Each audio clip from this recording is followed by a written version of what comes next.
Funny joke आदमी। बाबा जी, जब मैं कोई काम करता हूँ मेरी बीवी आगे आ जाती है, कोई हल बताएं।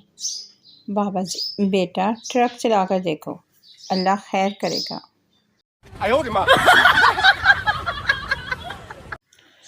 जोक, ऐसा क्यों होता है?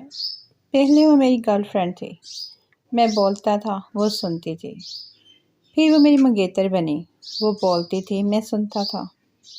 जब से वो मेरी बीवी बनी है हम दोनों बोलते हैं और मोहल्ला सुनता है। No, no, no, no.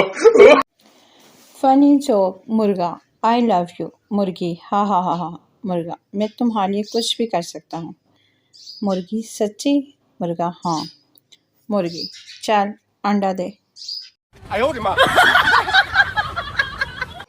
Joke, teacher, समुंदर में आम का दरख्त हो तो तुम कैसे आम तोड़ोगे? पठान, मछली बन के। टीचर, इंसान को मछली तेरा बाप बनाएगा। पठान, तो समुंदर में दरख्त तेरी माँ लगाएगी।